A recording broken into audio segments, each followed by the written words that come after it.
TRW, Royalists and Roundheads 2, Battle of Edgehill. It's the 10:30 hours turn,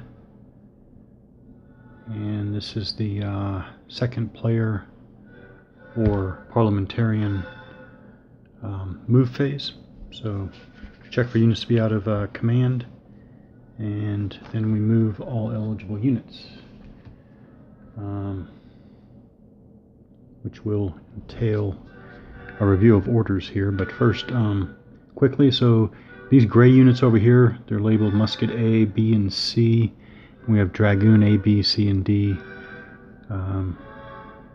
Yeah, so 3 Musketeers, 4 Dragoons, colored gray. They are not part of a formation. They are not in or out of command.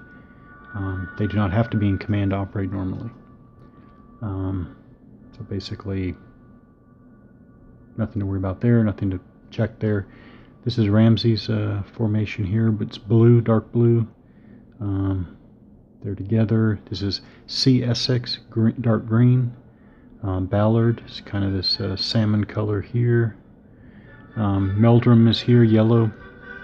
Essex, overall commander, with his own formation as well as Cavalry here. They're all within his command span of 5. And that's it. So movement. These skirmishers cannot move into the ZOC of a normal combat unit.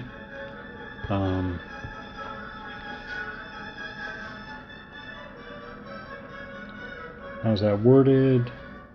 May not move adjacent to an enemy combat unit.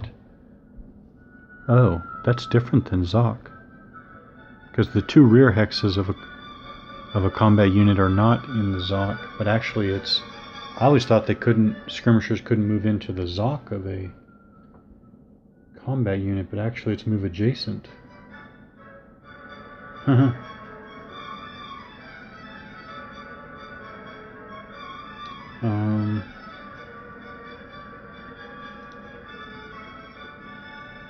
Where is it? Where is it? Zones of control.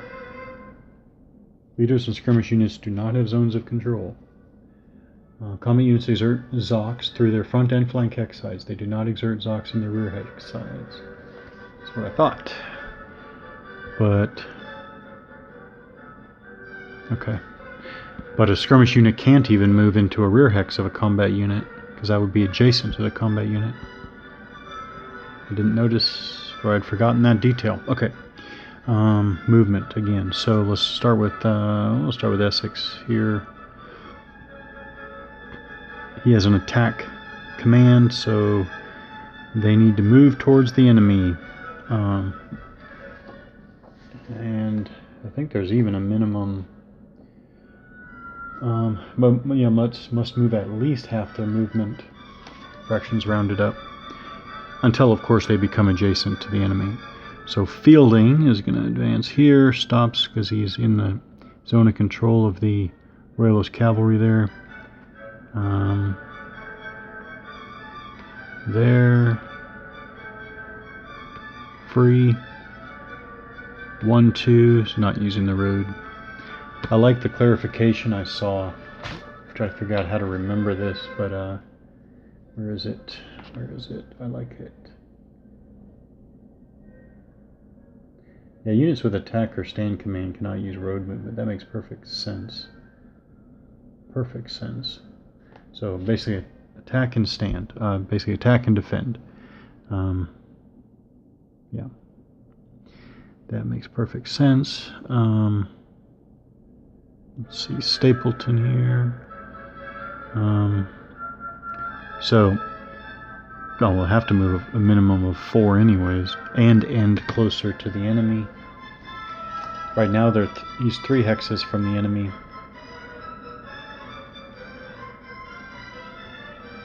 Yeah, and end closer to the enemy. So he can do that. He can go 1, 2, 3, 4. Now he's 2 from the enemy, so he ends closer. 1, 2, 3. Oh, he has to go 4. Alright, so if he starts here, he's 1, 2, 3, 4. 1, 2, 3, 4. Now he's 3 away from the enemy. So he ends closer. 5, 1, 2, 3, 4, 5. Now he's closer to the enemy than he started.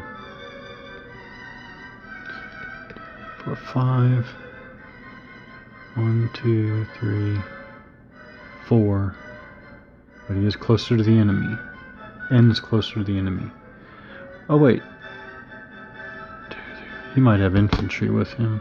Yes, he does. He has infantry, so they have to move a minimum of 2. 2. And they'll go 3. They'll go all the way. Okay. So their line of skirmishers got Essex's cavalry there. Meldrum has advance.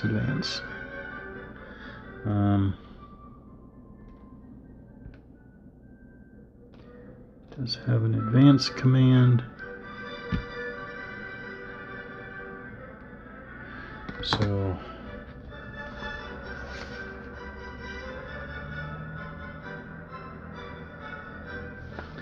they may move up to their full movement allowance.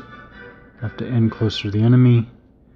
Going up a slope for infantry is, I'm pretty sure that's a +1.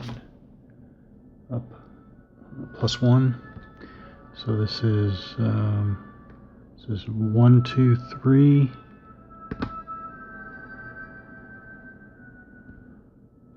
1, 2, 3. See Essex here.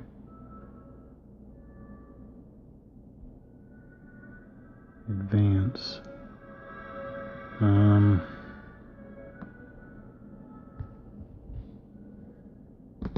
Ballard here.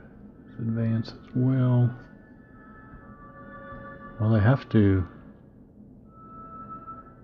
If they're going to move, they have to end closer to the enemy. Free facing change. 1. 1, 2. And they end 1, 2, 3, 1, 2. So they end close. They end closer to the enemy.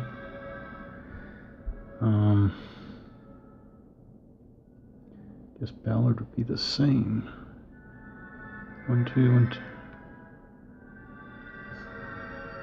2. Oh. I can't get...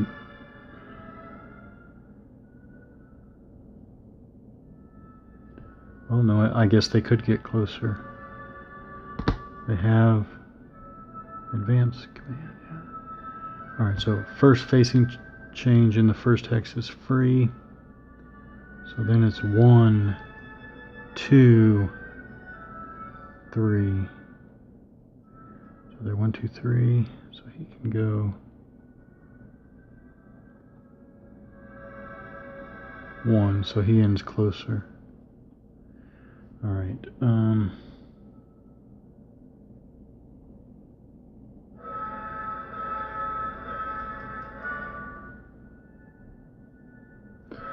Ramsey has attack, so he is going forward. The only question is, yeah, okay. He's got his 3-strength cavalry, morale 9. Crosses the stream there.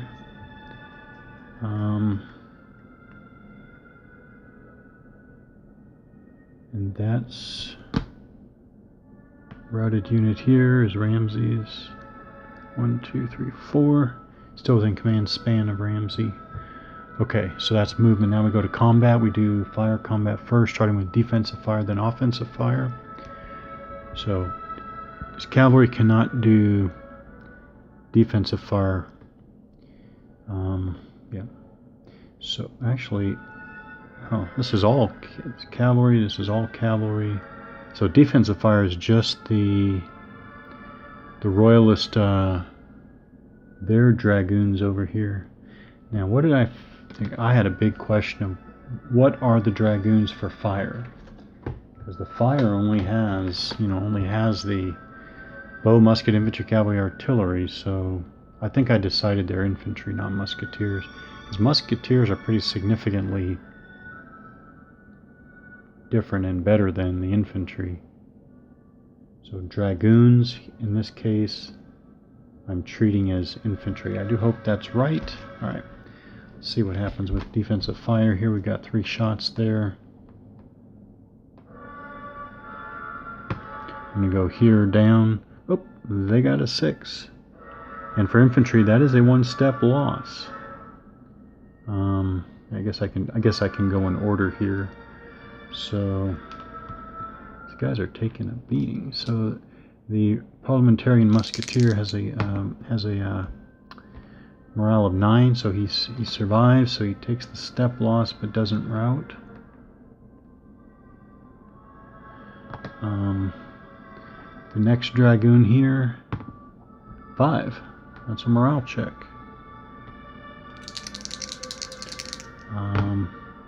They pass at 8. And then the last dragoon here, oh, they roll a 6. And that musketeer already had a step loss, so he is eliminated. First unit eliminated, second game turn. Yeah. Huh.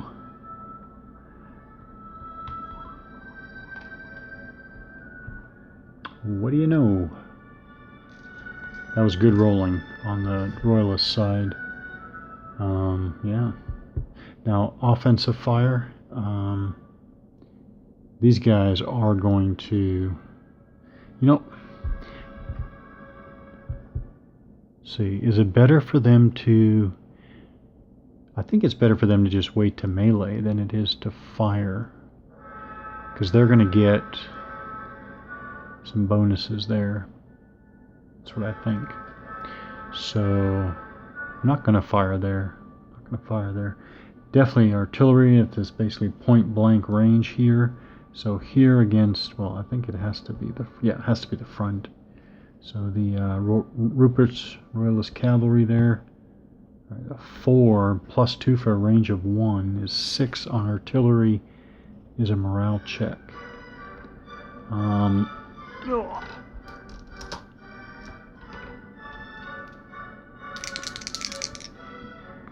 9. Ooh, they fail with a 10. So they rout.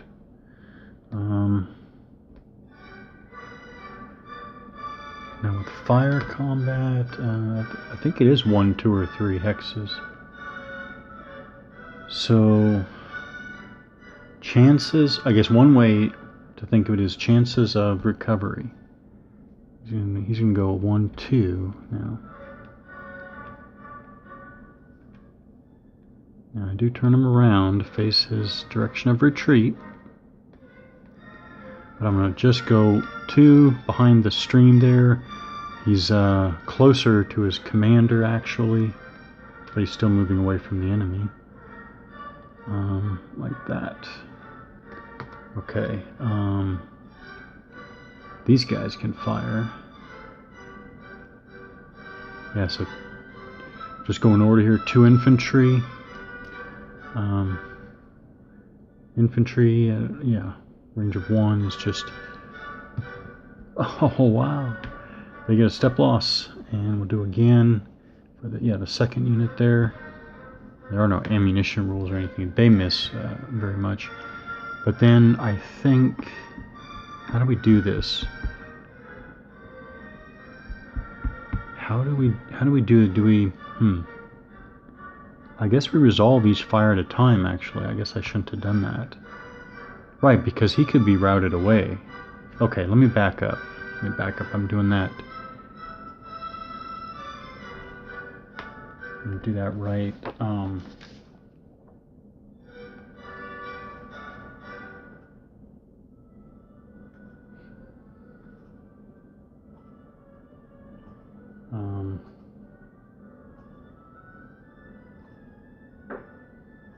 Each unit fires separately.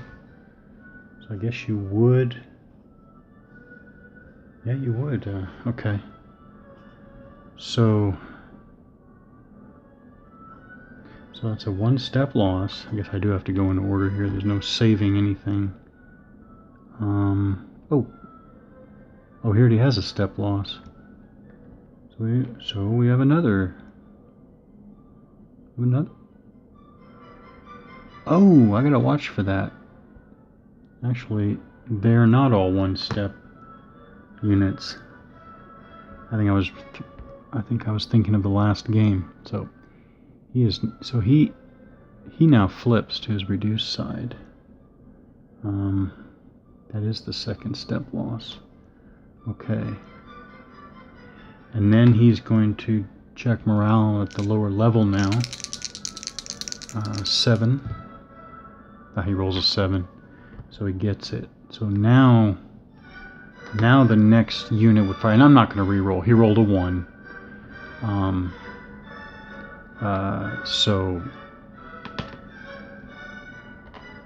So then we can go to, we keep going here. 2 more infantry there. First one misses, the second one. And the second one misses. There we go. That's getting back more to the averages here. Now is this artillery's line of sight blocked going down the hex side? I always forget from game to game.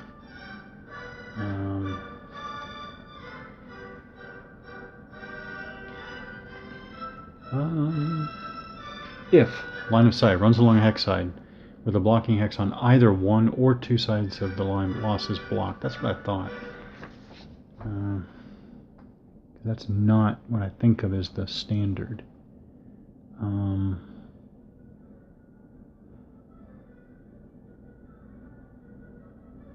Yeah.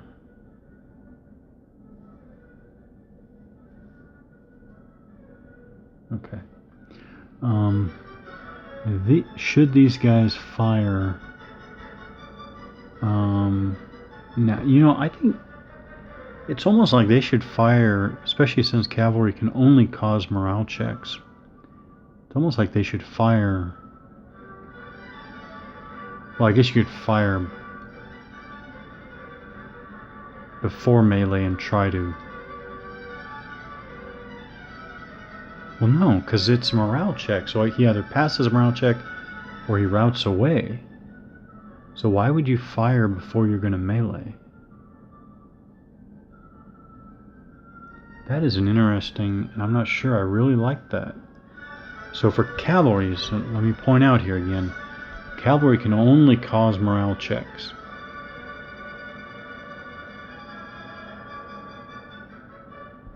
So they can basically, with their fire combat, they can only push the enemy away. Well, I guess it's fine if you block all the routes of retreat, basically encircle the enemy and then fire. But right now it doesn't make sense in all cases to fire first and then try to go in for the melee. No, it doesn't. All right. Ramsey has cavalry. Alright, this artillery is going to fire, again, kind of point blank there. +2 for the range. Oh, 1 + 2 is 3 is a miss. Alright, so. Oh no, we're firing over here. The musketeers to their opposite targets. 5 is. No, need to get a 6 for a morale check for a musketeer. Dang. Oh, no, wait. Muskets are +1 at range 1. So actually, they both cause morale checks. So we back up here. This dragoon, morale of 8. And they roll boxcars, so they rout. And then the next guy there, next dragoon has 7. They roll 3, so they're fine. But these guys rout.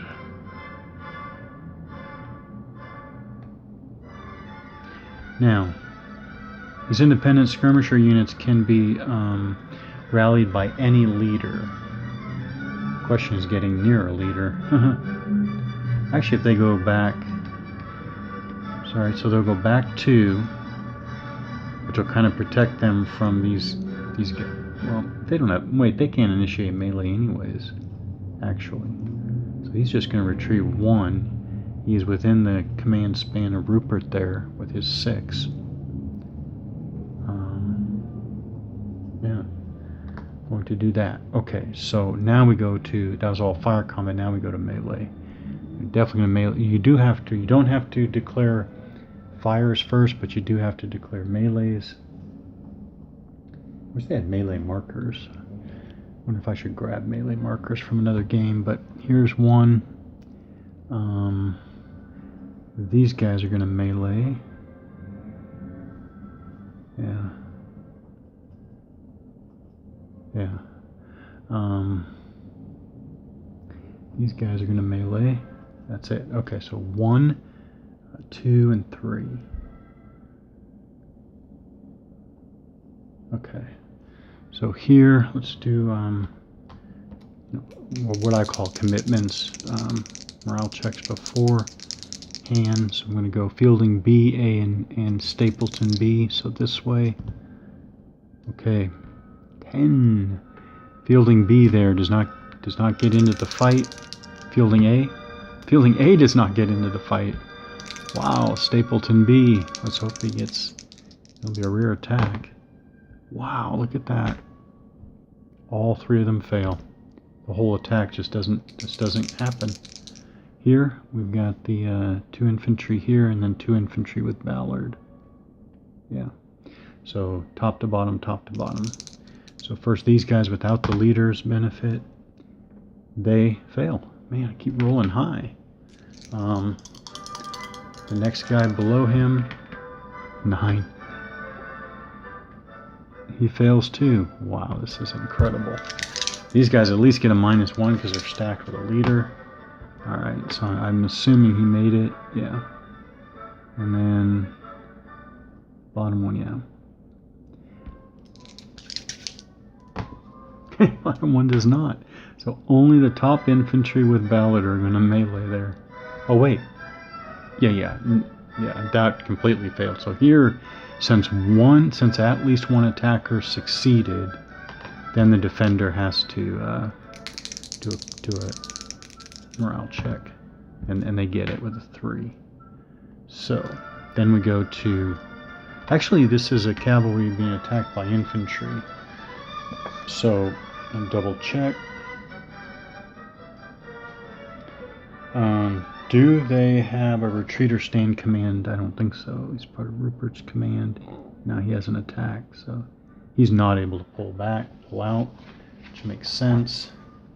Alright, so the attacker, the 1 infantry, strength what? 10. Ooh. 10. There's no terrain, but there is into the. Ooh, wow. I think he's going to eliminate him. 6. Oh boy, just in order. Well, they only have an advanced command, so they don't get that. They do not get that. But they get +1 for attacking into the defender's flank. +1, another 1 for Ballard. I guess it's +2. So 8 on the 7 to 10 column is a 1 strength. Loss. Well, actually, he's hanging on there. There. So step loss, and you'll have to do a morale check. The morale checks are after. So he does melee back on the 1 to 3. I don't think he has any modifiers, and a 2 is nothing. So he just got nothing back. So now he took a step loss. Now he has another morale check. Yeah, he makes it just barely. 7. So he's hanging on with his last step.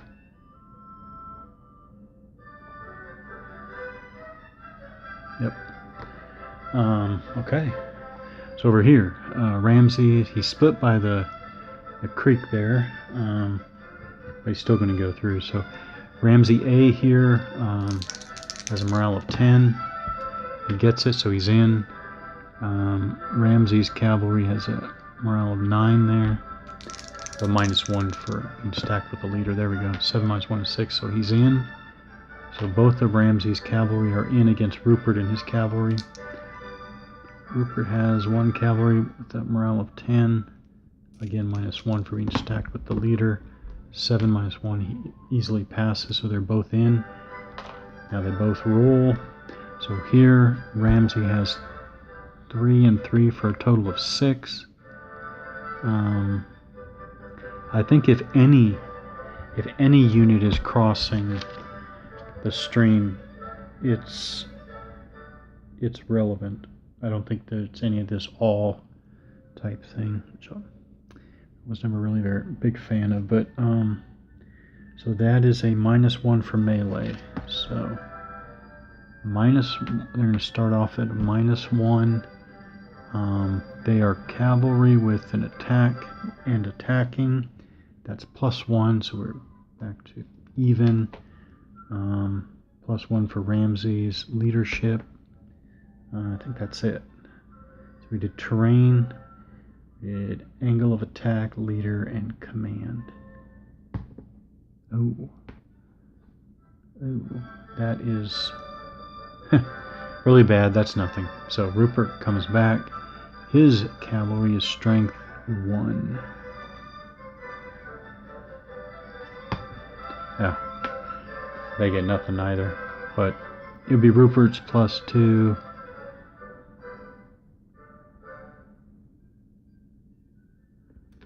+1 for the no, not his defender. Order doesn't matter as defender there. Oh, no, it could if they have a stand command. So it doesn't matter. The order doesn't matter on the defense when it's attack order. And that's it. That was melee. Very unpredictable, I would say.